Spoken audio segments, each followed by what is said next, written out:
الحمد لله رب العالمين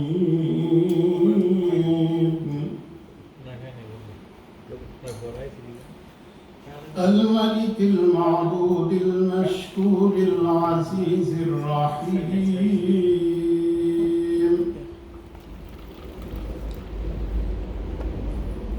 وأشهد أن لا إله إلا الله وحده لا شريك له له الملك وله الحمد وهو على كل شيء قدير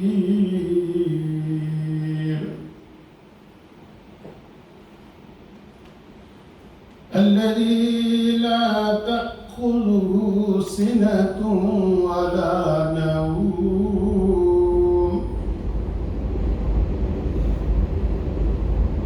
وأشهد أن سيدنا ونبينا وحبيبنا وطبيبنا وطبيب قلوبنا ومولانا محمدا عبده ورسوله صلى الله تعالى عليه وعلى آله وأصحابه وأزواجه وأهل بيته أجمعين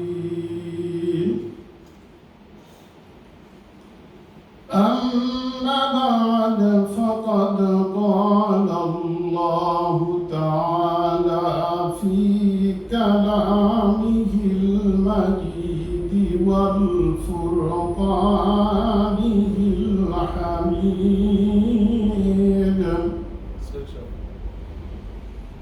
أعوذ بالله من الشيطان الرجيم بسم الله الرحمن الرحيم وما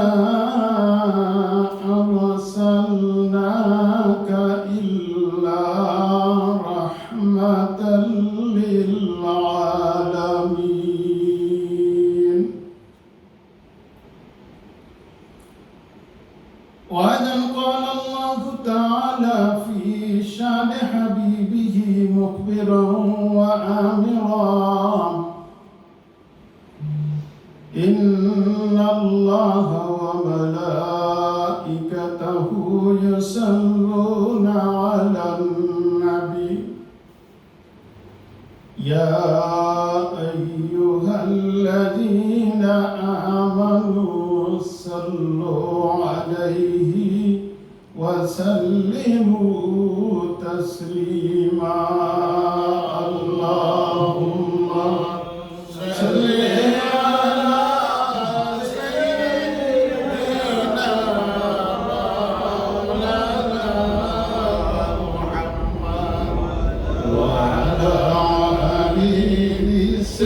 سيدنا مولانا محمد اللهم صل على سيدنا مولانا محمد وعلى آله سيدنا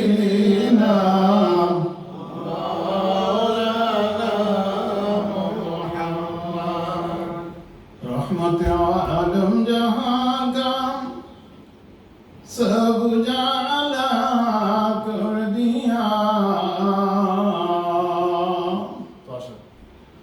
रहमत रहमान का मरकज़ मदीना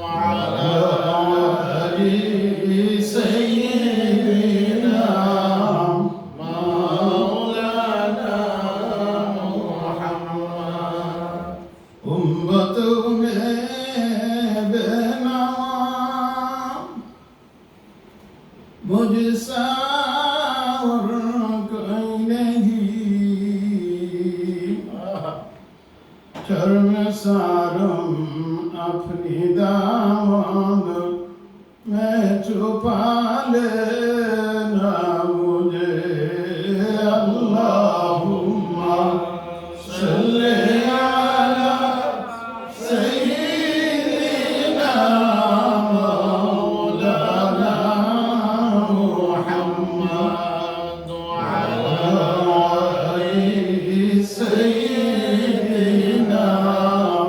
मौलाना मुहम्मद। ऐ मुहम्मद हशर में साथी बना देना मुझे। आमीन आमीन। रोज महशर दस्ते अपनी से पिला लेना मुझे अल्लाहुम्मा सल्ली अला सय्यिदिना मौलाना मुहम्मद व अला आलि सय्यिदिना मौलाना मुहम्मद। ला इलाहा इल्लल्लाह ला इलाहा इल्लल्लाह ला इलाहा इल्लल्लाह ला इलाहा ला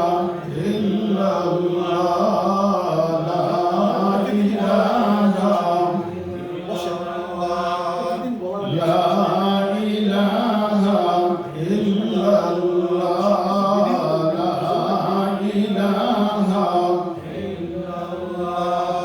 ला इलाहा ला इलाहा इल्लल्लाह ला इलाहा इल्लल्लाह ला इलाहा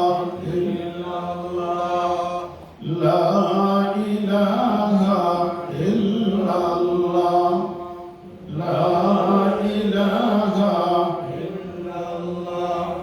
ला इलाहा इल्लल्लाह मुहम्मदुर রাসূলুল্লাহ।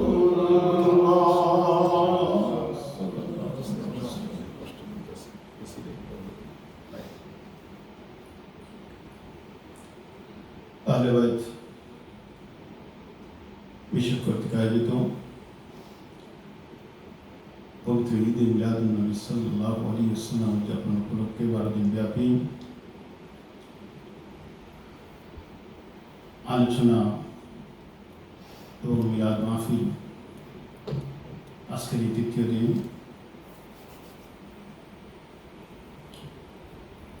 উপস্থিত আহলে বাইত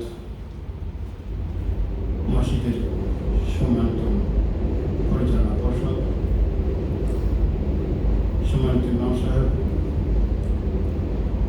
মুরব্বিয়ান নিজাম, মুসল্লিয়ান নিজাম,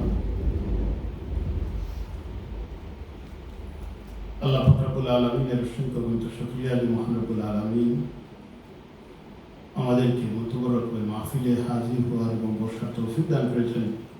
এজন্য মহান রব্বুল আলামিনের শুকরিয়া আদায় করি, সবাই করি আলহামদুলিল্লাহ। হাজির ইকরাম,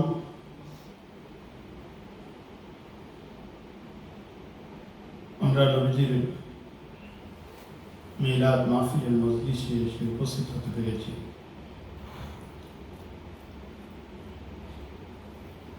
হাজির ইকরাম, এটা মকবুল একটি মাহফিল,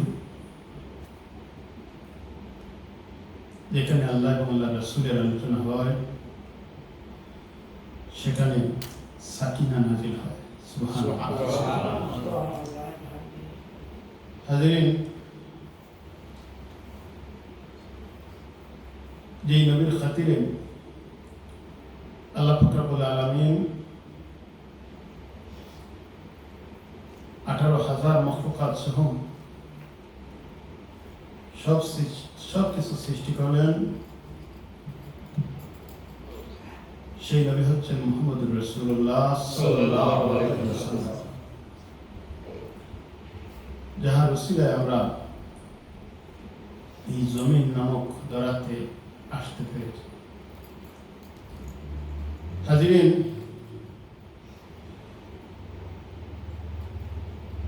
যদি নবীজি সাল্লাল্লাহু আলাইহি ওয়াসাল্লাম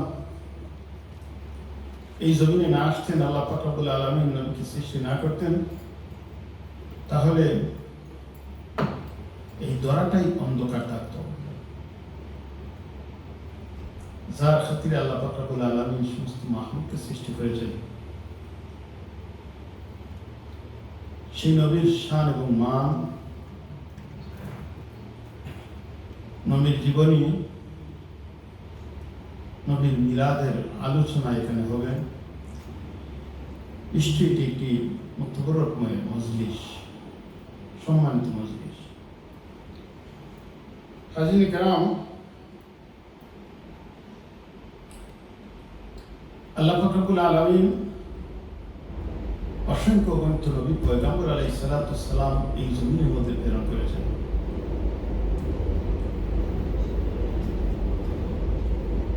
আল্লাহ পাক রব্বুল আলামিন সব নবী পয়গম্বর আলাইহিস সালাতু ওয়াস সালামকে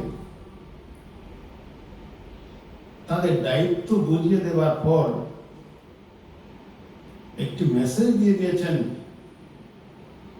যে যদি তোমাদের মধ্যে আমার নবী, আমার বন্ধু এসে যান, তাহলে তোমাদের দায়িত্ব কাট হয়ে যাবে, আর তোমরা আগাইতে পারবে না, এখানে স্টপ, তোমরা আমার নবীর উপর ঈমান আনবে। সুবহানাল্লাহ। হাজির, এজন্য প্রত্যেক নবীদের উম্মতগণ তাদের নবীদের প্রতি ঈমান এনে মুমিন হয়েছেন, কিন্তু প্রত্যেক নবীর কলিমা ছিল লা ইলাহা ইল্লাল্লাহু মুহাম্মাদুর রাসূলুল্লাহ। আমরা যে কলিমা পড়ি সেই কলিমাই। হাজির কিরাম, সেই নবীর জন্ম বৃত্তান্ত, মিলাদের মাহফিল, যে মিলাদের মাহফিল নিয়ে বিভিন্ন মানুষ বিভিন্ন ধরনের মন্তব্য করত, এখন কিন্তু আর হয় না এরকম। এখন সবাই ঘুরে ফিরে জায়গায় চলে আসছে, সব মানুষের কথা স্বীকার করতে বাধ্য হয়েছে যে নবী রহমতুল লিল আলামিন যদি না আসতেন, তাহলে কুল কায়নাতের সৃষ্টি হতো না। হাজির কিরাম, নবীর মিলাদের আলোচনা করলে নফল ইবাদতের সওয়াব হয়। ওখানে যত আলিম আছেন সবই একমত করতে যাচ্ছেন, অধিকাংশ হয়ে গেছেন। হাজির কিরাম, না হয়েও কোনো উপায় নাই। কুল্লু শাইইন ইয়ারজি ইলাল আস, মূলের দিকে সবাই প্রত্যাবর্তিত হবে, সবাই ফিরে আসবে। হক কোনদিন লুকানো যায় না। হাজির কিরাম, হুজুর পাক সাল্লাল্লাহু আলাইহি ওয়াসাল্লামের মিলাদের আলোচনা সাহাবায়ে কেরামগণ করেছেন, তাবিগণ করেছেন, তবে তাবিগণ করেছেন, আল্লাহর ওলিগণ করেছেন, উলামায়ে কেরামগণ করেছেন।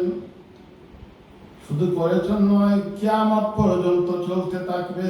সুবহানাল্লাহ। এটা হক, এটাকে কেউ লুকাতে পারবে না। হাজির কিরাম, আল্লাহ পাক রব্বুল আলামিন বলেন, ওয়া রাফা'না লাকা যিকরাক, ও আমার হাবিব, আপনার শান এবং মানকে আমি বুলন্দ করব। যদি আমরা নবীর শান নাও গাই, তাহলে কিছুই হবে না, নবীরও কিছু হবে না, আল্লাহর কিছু হবে না, ক্ষতিটা আমাদের হবে। হাজির কিরাম, আল্লাহর নবীর শান এবং মান আমরা যদি না গাই, তাহলে আমাদের ক্ষতি হবে, নবীর কোনো কমতি হবে না। আল্লাহ পাক রব্বুল আলামিন নবীর শান এবং মানকে এমনভাবে সেভ করে রেখেছেন, কিয়ামত পর্যন্ত তা চলতে থাকবে। আজানে নবীর নাম আছে। দুনিয়ার সকল আলেম যদি এক হয়, কেউ বুঝতে পারবে নবীর নাম? না, বুঝতে পারবে না। মুসার চেষ্টা করলে বরং কিছু মানুষ তাকে সাইজ করবে। এটা আল্লাহ প্রদত্ত, আল্লাহ সেট করে দিয়েছেন। এখানে নবীর নাম নিতেই হবে। সুবহানাল্লাহ। নামাজের ভিতরে নবীর নাম আছে। নবীর নাম আছে না? জি আছে। নবীর শান এবং মান আল্লাহর কালামের মধ্যে আছে। আল্লাহ নিজে গেয়েছেন নবীর শান এবং মান। সুবহানাল্লাহ, সুবহানাল্লাহ। সুতরাং যদি আমরা অস্বীকার করি বা আমাদের যে সমস্ত ভাই অবুঝের কারণে অস্বীকার করতে চায়, বরং তারা ধ্বংস হয়ে যাবে। নবীর সম্মান কমাতে হবে না।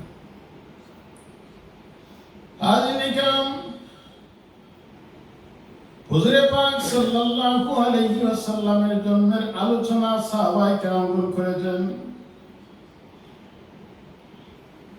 হযরত আব্বাস রাদিয়াল্লাহু তাআলা আনহু একাদা ওনার ফ্যামিলির মানুষদেরকে নিয়ে নবীর জন্মের আলোচনা করতেছেন। নবীর জন্মের আলোচনা ওনার ঘরের মধ্যে করতেছেন। হাজির কেরাম দর্শক, আল্লাহ রাসূল সেখানে গিয়ে হাজির। তারা স্টপ হয়ে গেলেন, এর মুহূর্তে স্টপ হয়ে গেলেন। নবীজি ডাক দিয়ে বলেন, তোমরা কি আলোচনা করতেছিলে আমি শুনেছি। আব্বাস, তুমি আমার জন্মের আলোচনা করলে না, বরং তোমার জন্য আমার শাফাআত ওয়াজিব হয়ে গেল।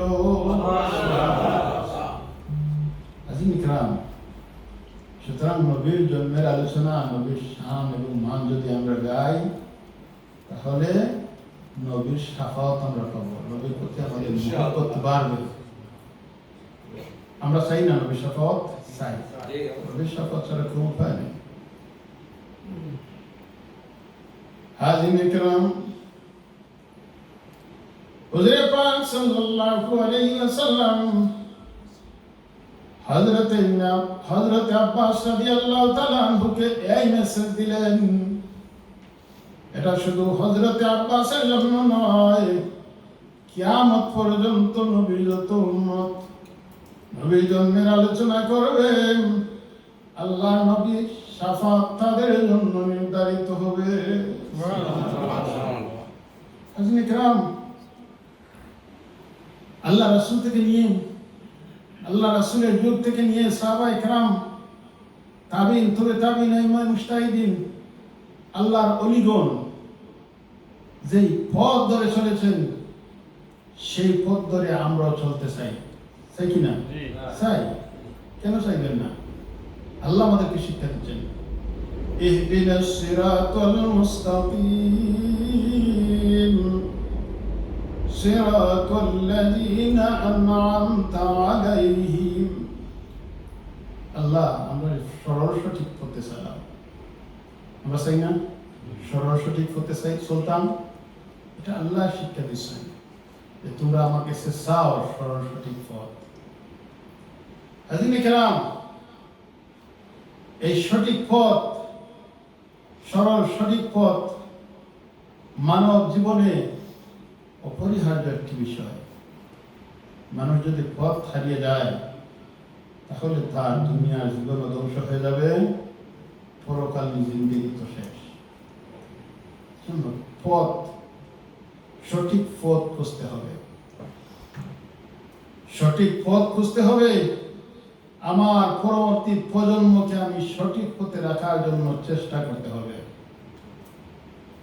শুধু সঠিক পথের উপদেশ শুনাইলাম, কিন্তু আমি সঠিক পথে নাই,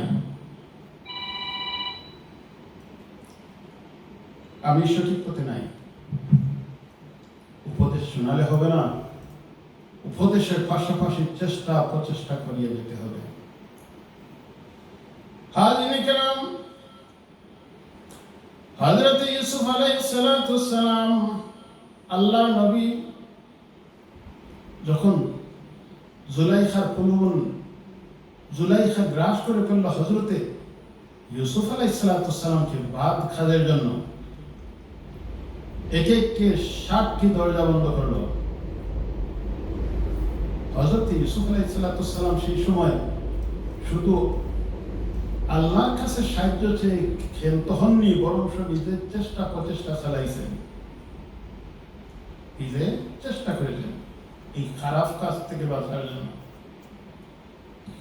হাজিরিন কিরাম, হযরত ইউসুফ আলাইহিস সালাতু ওয়াস সালাম আল্লাহর দরবারে ফরিয়াদ করেন, আল্লাহ তুমি আমাকে জালিমের অন্তর্ভুক্ত করিও না। আল্লাহ, যদি আমি খারাপ কাজে লিপ্ত হয়ে যাই তাহলে তো আমি জালিম বনে যাব, আমাকে জালিমের অন্তর্ভুক্ত করিও না। একথা বলেই ক্ষান্ত নয়, উনি দৌড় দিয়েছেন, সামনের দিকে দৌড় দিয়েছেন, চেষ্টা করেছেন, বাকি কাজ আল্লাহ করেছেন, আল্লাহ ওনাকে সাহায্য করেছেন। হাজিরিন কিরাম, এজন্য শুধু আল্লাহর কাছে সাহায্য চাইলে হবে না, নিজের চেষ্টাও করতে হবে। সাহায্যের প্রয়োজন, চেষ্টারও প্রয়োজন। যদি আপনি মনে করেন যে আমি আল্লাহর কাছে সাহায্য চেয়েছি, আগামীকাল আর এই কাজে যাব না, হবে না। আল্লাহর কাছে সাহায্য চাইতে হবে, পাশাপাশি আপনাকে রিজিকের তালাশ করতে হবে, নিজের চেষ্টা করতে হবে। হাজিরিন কিরাম, হুজুর পাক সাল্লাল্লাহু আলাইহি ওয়াসাল্লাম বলেন, আনা বুইস্তু মুআল্লিমান, আমি এই জমিনে প্রেরিত হয়েছি শিক্ষক রূপে। আল্লাহ আমাকে শিক্ষক করিয়ে এই জমিনের মধ্যে পাঠাইছেন। সুবহানাল্লাহ। আল্লাহ নবী শিক্ষক, নবীর শিক্ষা কতটুকু? হাজিরিন কিরাম, নবীর শিক্ষা আপনার কিচেন থেকে নিয়ে আরশে মহল্লা পর্যন্ত। বলেন সুবহানাল্লাহ। আপনি কিচেনে কি করবেন সে শিক্ষাও দিয়েছেন, আরশে মহল্লা কি করতেছে সে শিক্ষাও দিয়েছেন। সুবহানাল্লাহ, সুবহানাল্লাহ। উনি হচ্ছেন রাহমাতুল লিল আলামিন, রাহমাতুল লিল আলামিন। হাজিরিন, শিক্ষক, নবী হচ্ছেন শিক্ষক। এজন্য শিক্ষক যারা এই জমিনের মধ্যে সঠিক জ্ঞান মানুষকে বিতরণ করে যাবেন, তারা নবীর আদর্শের সাথে একটি আদর্শে মিল রাখলেন। হাজিরিন কিরাম, হুজুর পাক সাল্লাল্লাহু আলাইহি ওয়াসাল্লাম মানুষকে সঠিক পথ দেখানোর জন্য, সঠিক পথে রাখার জন্য প্রয়োজন অনুসারে মহব্বত করেছেন। আবার কোন সময় আল্লাহর রাসূল খুব বেশি রাগও করেছেন, যে সময় যেটা প্রয়োজন সে সময় সেটাই করেছেন। হযরত আবু বকর সিদ্দিক রাদিয়াল্লাহু তাআলা আনহু, তিনি হচ্ছেন সিদ্দিকে আকবর। এই উপাধি স্বয়ং আল্লাহ দিয়েছেন হযরত আবু বকরকে। হাজিরিন কিরাম, একদা হযরত আবু বকর সিদ্দিক রাদিয়াল্লাহু তাআলা আনহু শুনতে পান দুইজন ইহুদি একজন আরেকজনের সাথে গল্প করতেছে। আবু বকর সিদ্দিক রাদিয়াল্লাহু তাআলা আনহুকে যখন দেখছে, তাদের আওয়াজটা আরো বাড়িয়ে দিয়েছে। কি করতেছে গল্প? যে আগে জানতাম শুধু মুহাম্মদই ফকির, এখন দেখা যায় মুহাম্মদের আল্লাহ ফকির। আল্লাহ পাক রব্বুল আলামিন সূরা বাকারায় 282 নম্বর আয়াতের মধ্যে বলছেন, মানজাল্লাযী ইউকরিদুল্লাহ কারদান হাসানা, তোমরা আমাকে করজ দাও, করজে হাসানা দাও, মানে সদকার কথা আল্লাহ পাক রব্বুল আলামিন এই আয়াতের মধ্যে নাযিল করেছেন। তোমরা সদকা করো, সদকা করলে কি হবে? তোমাদের দুনিয়ার জীবন কল্যাণকর হবে, আখিরাতের জীবন কল্যাণকর হবে। সুবহানাল্লাহ। হাজির কেরাম, হযরত আবু বকর সিদ্দিক রাদিয়াল্লাহু তাআলা আনহু যখন এই কথা শুনলেন, একটু সামনে অগ্রসর হলেন। ওই ইহুদি আরো ছোড়া আওয়াজে বলতেছে, আগে জানতাম মুহাম্মদ ফকির, এখন দেখি মুহাম্মদের আল্লাহ ফকির। এই মুহূর্তেই আবু বকর সিদ্দিক রাদিয়াল্লাহু তাআলা আনহু এমন জোরে সর মেরেছেন, উল্টে পিল্টে পড়ে রাস্তার মধ্যে তার এই গালের সাইডের চামড়া উঠে গেছে। হাজির ইহুদি শেষ পর্যন্ত আল্লাহ রাসূলের কাছে বিচার নিয়ে এসেছে। আগে বলে, মুহাম্মদ, তোমার আবু বকর আমাকে এইভাবে আঘাত করেছে, আমি এটার বিচার চাই। আল্লাহ রাসূল ডাকতে বলেন, এটা তো আমার আবু বকরের কাজ না, আমার মনে হচ্ছে তুমি ভুল করছো, নামটা উমর হবে, নামটা উমর হবে। আমার আবু বকর তো কেউ মানে না, আর আমি উম্মতি, উম্মতি, আমার উম্মতের মধ্যে সবচেয়ে রহমপ্রাপ্ত উম্মত হচ্ছেন হযরত আবু বকর সিদ্দিক রাদিয়াল্লাহু সুবহানাল্লাহ। আল্লাহ নবী ডাক দিয়ে বলেন, আমার মনে হচ্ছে উমর হবেন। ইহুদি ডাক দিয়ে বলেন, আমি উমরও চিনি, আবু বকরও চিনি, কাজটা কিন্তু আবু বকরই করেছে। আল্লাহ রাসূল ডাক দিয়ে বলেন, আমার আবু বকরকে ডাক দাও। হযরত আবু বকর রাদিয়াল্লাহু তাআলা আনহু এসে হাজির।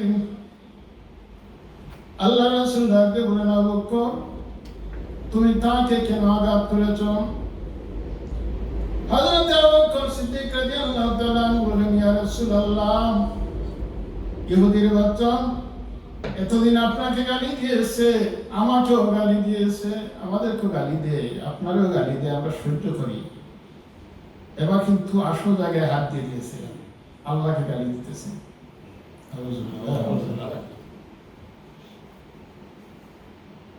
আলিমে কেরাম এমনি মুহূর্তে ইহুদি ডাক দিয়ে বলে, আমি আল্লাহকে কেন গালি দিব? আমি তো আল্লাহকে মানি, আমি মুহাম্মদ না মানলেও আল্লাহকে মানি, আল্লাহকে মানি, আল্লাহকে কেন গালি দিব? আমি কি পাগল হয়েছি আল্লাহকে গালি দিব? হুজুর পাক সাল্লাল্লাহু আলাইহি ওয়াসাল্লাম ডাক দিয়ে বলেন, আবু বকর, তোমার পক্ষে সাক্ষী আছে? হযরত আবু বকর সিদ্দিক রাদিয়াল্লাহু তাআলা বলেন, ইয়া রাসূলুল্লাহ, আমার পক্ষে তো কোনো সাক্ষী নাই, আমি ছিলাম আর ইহুদি ছিল, আমার পক্ষে কোনো সাক্ষী নাই। ইয়া রাসূলুল্লাহ, আমার নামের সাথে সিদ্দিক আছে, এই সিদ্দিক আমি লাগাই নাই, আপনি লাগাইয়া দিয়েছেন, আল্লাহর পক্ষ থেকে আমি এই উপাধি পেয়েছি। হুজুর পাক সাল্লাল্লাহু আলাইহি ওয়াসাল্লাম ডাক দিয়ে বলেন, বিচারের ফয়সালা এই সিদ্দিক দিয়ে হবে না, এই সিদ্দিক দিয়ে বিচারের ফয়সালা হবে না, তুমি সাক্ষী জোগাড় করতে হবে। হয় তুমি সাক্ষী জোগাড় করো, নতুবা আঘাতের পরিবর্তে আঘাতের জন্য প্রস্তুত হয়ে যাও। তুমি মুহূর্তে আল্লাহ রাসূল রায় দিয়ে দিবেন যে তুমি ইহুদিকে চড় দিয়েছো, ইহুদিও তোমাকে চড় দিবে। এমনি মুহূর্তে শোনা যায় হযরত জিবরিল আমিন আলাইহিস সালাম এসে হাজির হয়ে গেছে। সুবহানাল্লাহ, সুবহানাল্লাহ। হযরত জিবরিল আমিন আলাইহিস সালাম ডাক দিয়ে বলেন, ইয়া রাসূলুল্লাহ, আল্লাহ আদেশ জারি করেছেন, ওহী জারি করেছেন। লাকাদ সামিআল্লাহু কাওলাল্লাযীনা ক্বালু ইন্নাল্লাহা ফাকীরুন ওয়া নাহনু আগনিয়া। আল্লাহ পাক রব্বুল আলামিন বলেন যে নিশ্চয়ই আল্লাহ পাক রব্বুল আলামিন শুনেছেন।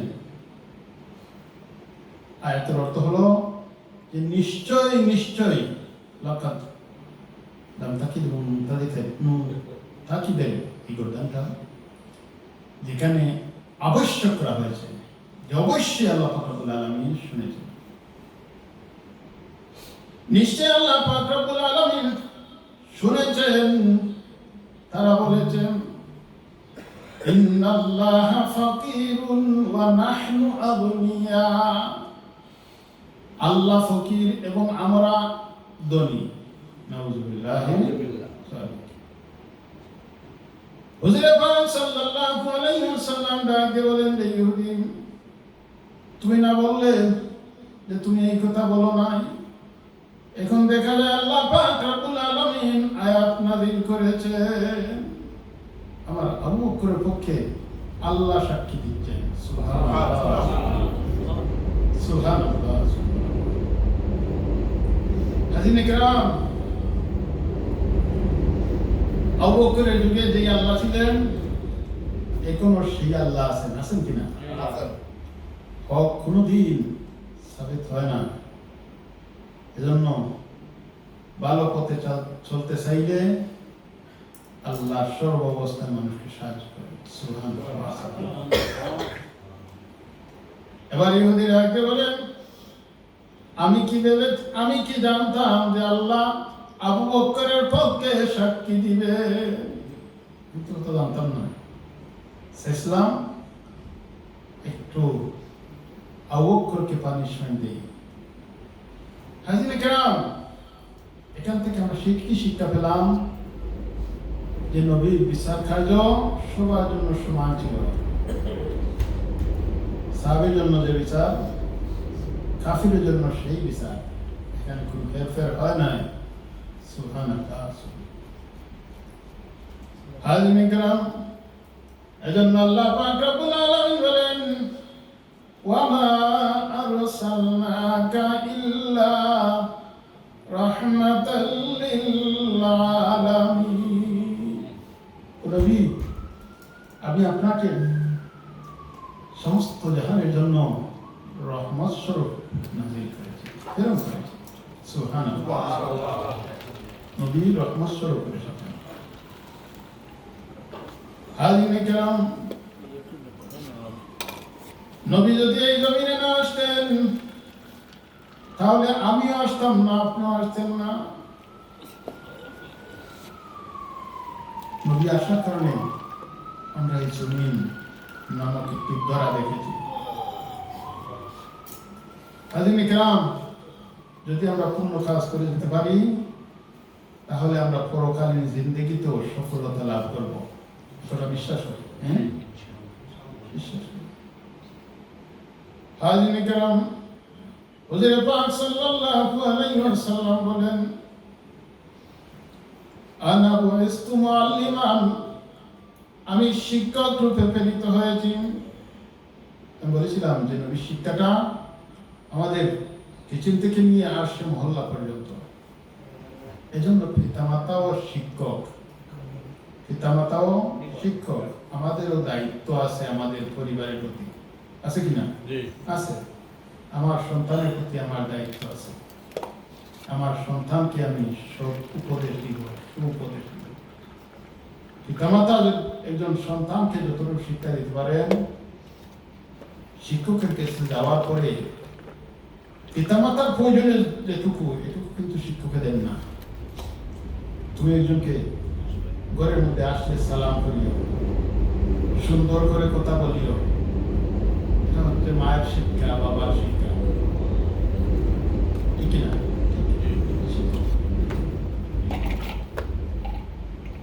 হাজির کرام, এজন্য হুজুর পাক সাল্লাল্লাহু আলাইহি ওয়াসাল্লাম বলেন, তোমার সন্তানকে তুমি 7 বছর বয়সে নামাজ শিক্ষা দাও। 7 বছর বয়সে নামাজ শিক্ষা দাও, দিন শিক্ষা দাও, দিন শিক্ষা দাও। হাজির کرام, সুতরাং আমাদের সন্তানদের প্রতি আমরা যদি গাফিল হই তাহলে হবে না। বিশেষ করে এই দেশে আমাদের সন্তানদের প্রতি আরো বেশি দায়িত্বশীল হওয়া আমাদের জন্য জরুরি, আমাদের জন্য অতীব জরুরি। হাজিরিন, এই জন্য শিক্ষকের মর্যাদাও অনেক। পিতামাতা ও শিক্ষক, আমি যার কাছ থেকে শিক্ষা গ্রহণ করি তিনিও শিক্ষক। হযরত আলী রাদিয়াল্লাহু তাআলা আমাদের একটি কৌল আছে, যে আমি আমার শিক্ষকের কাছে কৃতদাসের মতো।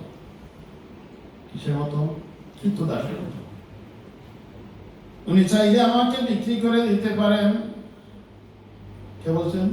হযরত আলী।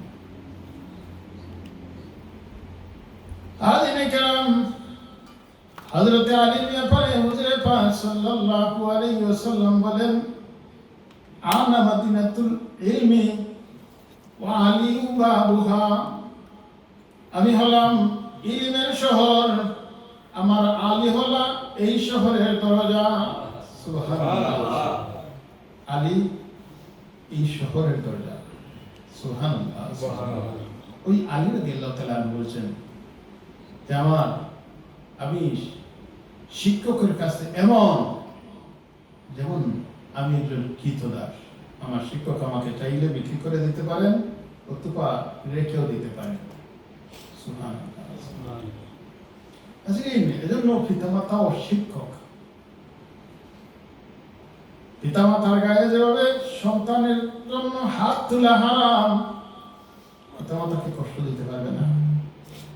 আল্লাহ পাক রব্বুল আলামিন নিষেধ করেছেন, ওয়াকাদা রাব্বুকা আল্লা তা'বুদু ইল্লা ইয়্যাহু ওয়া বিল ওয়ালিদাইনি ইহসানা।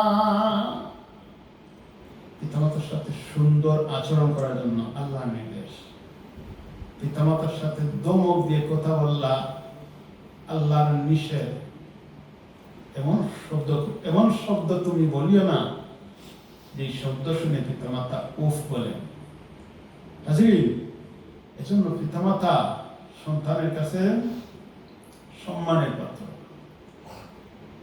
পিতামাতা যদি পাগল হয়ে যায়, একজন মানুষ যদি পাগল হয়ে যায়, তাহলে অনেক সময় তাকে বেঁধেও রাখতে হয়।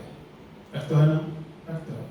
কারণ মানুষ যখন সেন্সলেস হয়ে যায়, মানে পাগল হয়ে যায়, তখন তার শক্তি কিন্তু অনেক গুণ বৃদ্ধি পায়। একজন সাধারণ মানুষকে 2 জন ধরলে আটকাতে পারে, কিন্তু একজন পাগলকে ধরলে কমপক্ষে 5 জনে ধরতে হবে, কারণ তার শক্তি বেড়ে যায়।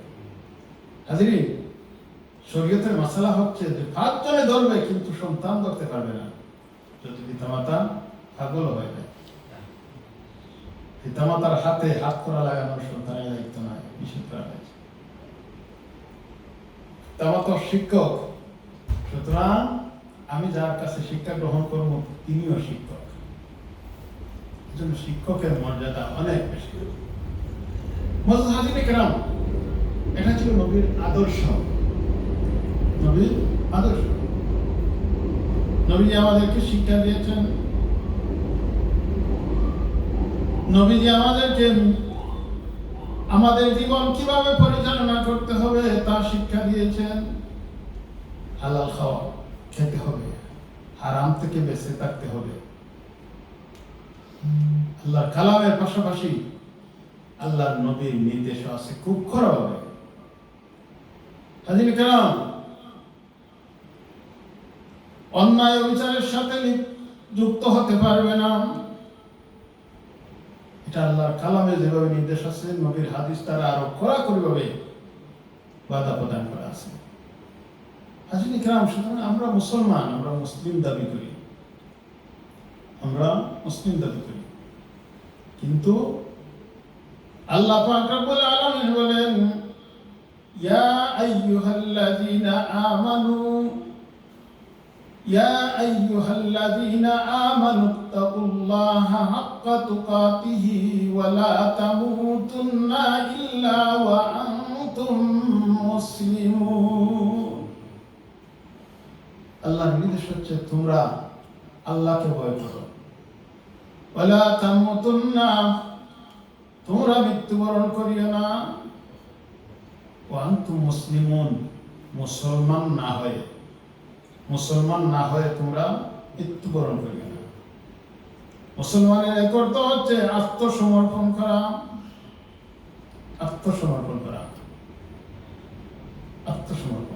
অপরাধ করলে পুলিশের কাছে আত্মসমর্পণ করে, হাত উত্তোলন করে দেয়, আমি রেডি, আপনি রশি লাগাইতে পারেন।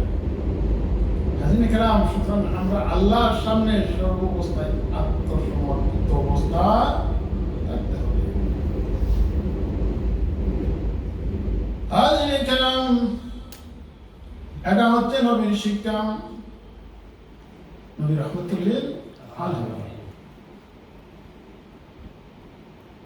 নবীর কারণে আমরা দুনিয়া যত নিয়ামত আছে সব কিছু পেয়েছি নবীর কারণে। নবী আসলেন, নবী আসার পরে মাদের সম্মান কতটুকু হবে তাও নবী শিক্ষা দিয়েছেন। একজন সাহাবী ডাকতে বললেন, ইয়া রাসূলুল্লাহ, এই পৃথিবীতে সবচেয়ে বেশি কাকে সম্মান করব? আল্লাহ রাসূল বললেন, তোমার মাকে, তোমার মাকে সম্মান করো। আবার বললেন, কাকে? নবী বললেন, তোমার মাকে। আবার বললেন, কাকে? নবী বললেন, তোমার মাকে। তোমার মাকে তুমি সম্মান করো। তিনবার এই কথা বলেছেন। হাজিরিন কেরাম, মহিলাদের সম্মান আল্লাহর নবী বৃদ্ধি করেছেন। যেই জামানা ছিল, অন্ধকার যুগ ছিল, ছোট্ট মেয়েদেরকে, নাবালক শিশুদেরকে, মেয়েদেরকে মাটিতে পুঁতে রাখা হতো। হযরত দাহিয়াতুল কালবি রাদিয়াল্লাহু তাআলা আনহু আল্লাহ নবীর সামনে এসে হাজির। ডাক দিয়ে বলেন, ইয়া রাসূলুল্লাহ, আমি ঈমান গ্রহণ করেছি, মুসলমান হয়েছি, আল্লাহ কি আমাকে মাফ করবেন? আল্লাহ রাসূল, আমি তো মুসলমান হয়ে গেছি, আল্লাহ কি আমাকে মাফ করেছেন? আল্লাহ কি আমাকে মাফ করবেন? একথা বলেন আর হযরত দাহিয়াতুল কালবি কাঁদতে কাঁদতে ওনার চক্ষুর পানিতে বুক ভেসে যাচ্ছে।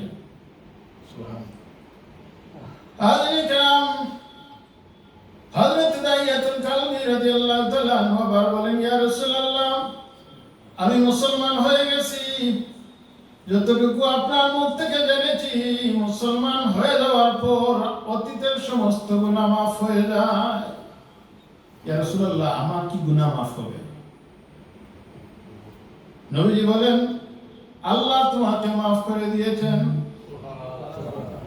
আল্লাহ তোমাকে মাফ করে দিয়েছেন।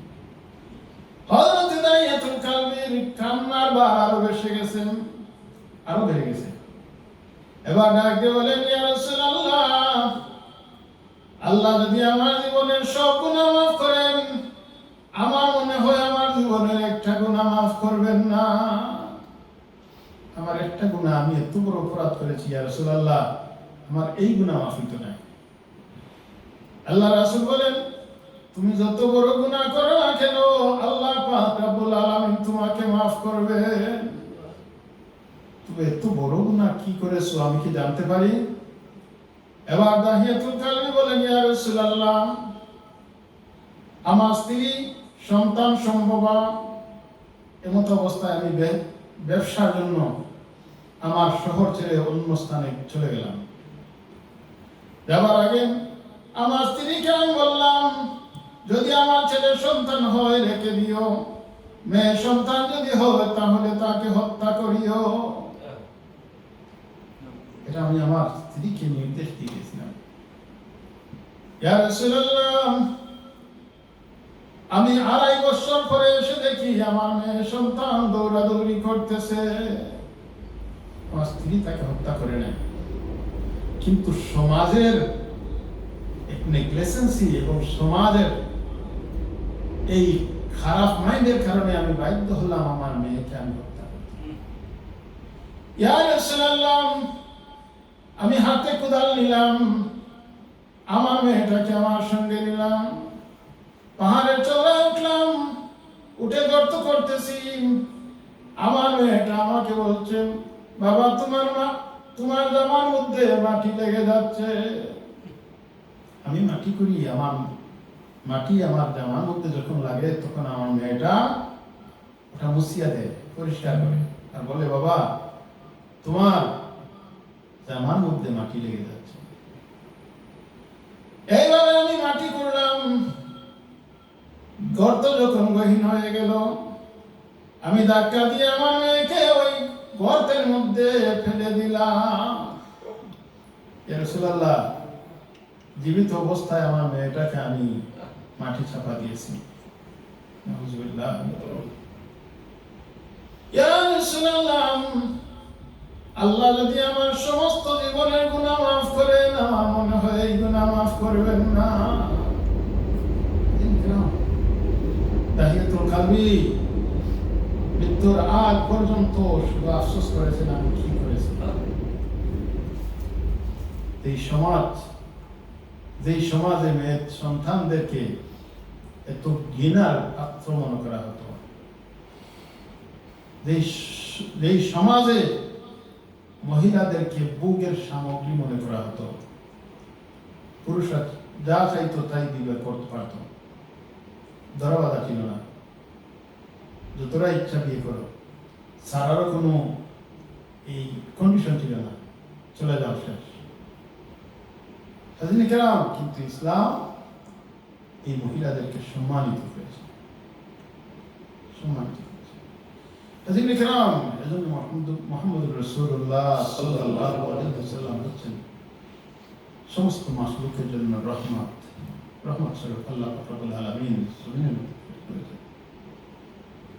হাজিরিন কিরাম, আল্লাহ পাক রব্বুল আলামিন নির্দেশ করেন, যখন তোমরা কোনো নিয়ামত প্রাপ্তি হবে তখন তোমরা খুশি জাহির করো, যখন তোমরা রহমত প্রাপ্ত হও তখন খুশি জাহির করো। কার নির্দেশ? আল্লাহ নির্দেশ। হাজিরিন, আমাদের সন্তান হলে আমরা খুশি না বেজার হই? খুশি হই, আলহামদুলিল্লাহ। সন্তানের জন্য আমরা কি করি? তার জন্য দোয়া করি, 7 দিন বয়সে তার জন্য আকিকার ব্যবস্থা করি না? করি। হাজিরিন কিরাম, আল্লাহ পাক রব্বুল আলামিন বলছেন, ইন্না আতাইনাকাল কাউসার ফাসাল্লি লিরাব্বিকা ওয়ানহার। ও নবী, আমি আপনাকে কাউসার দান করেছি, নিয়ামত দান করেছি, আপনি নামাজ পড়ুন, কুরবানি করুন। সুতরাং এখান থেকে আমরা জানতে পারলাম যে যদি কোনো নিয়ামত প্রাপ্ত হই তাহলে আল্লাহ শুকরিয়া আদায় করবো, নামাজও পড়বো, পাশাপাশি কুরবানি করবো, সদকা করবো। এই আকিকাও তো একটা সদকা। এটার মাধ্যমে কি হয়? খুশি জাহির হয়, খুশি জাহির হয়। আল্লাহ আমাকে সন্তান দিয়েছেন, আমি আল্লাহর শুকরিয়া আদায় করতেছি। হাজিরিন কিরাম, মাখলুকের মধ্যে সর্বশ্রেষ্ঠ নিয়ামত, সর্বশ্রেষ্ঠ রহমত হচ্ছেন মুহাম্মদুর রাসূলুল্লাহ। সুতরাং নবীরে আমরা পাইলাম, আমরা কি খুশি জাহির করবো না? করবো না? অবশ্যই করবো। নবী আমরা পাইছি, কারণ উনি হচ্ছেন রাহমাতুল লিল আলামিন। এটা আমাদের কথা নয়, আল্লাহ রাব্বুল আলামিন বলছেন যে আমি আপনাকে সমস্ত মাখলুকের জন্য রহমত স্বরূপ প্রেরণ করেছি। হাজিরিন কিরাম, সুতরাং নবীর আগমনে আমরা খুশি। এই নবী যদি না আসতেন তাহলে আল্লাহ পাক রব্বুল আলামিন কোনো কিছুই সৃষ্টি করতেন না। আমরা নবীর খাতিরে এই জমিনের মধ্যে এসেছি, আমরা নবীর উম্মত হতে পেরেছি, এটা সর্বশ্রেষ্ঠ একটি সৌভাগ্য আমাদের জন্য। হাজিরিন কিরাম, আমরা নবীর আদর্শের অনুসরণ করব, নবীর জীবন মাফিক, নবীর জীবনের চলা পথ আমাদের জীবনে বাস্তবায়ন করার চেষ্টা করব। হাজিরিন কিরাম, আল্লাহ পাক রব্বুল আলামিন আমাদেরকে সর্বশ্রেষ্ঠ নবীর উম্মত হিসেবে গ্রহণ করেছেন। এজন্য আমরা আমাদের মৃত্যুর আগ পর্যন্ত আল্লাহর শুকরিয়া আদায় করব, মিলাদুন নবী পালন করব, নবীর জন্ম বৃত্তান্ত আলোচনা করব, নবীর আদর্শের অনুসরণ করব। আল্লাহ পাক রব্বুল আলামিন আমাদেরকে তৌফিক দান করুন। সবাই বলি আমিন। ওয়া আখিরু দাওয়ানা আলহামদুলিল্লাহি রাব্বিল আলামিন।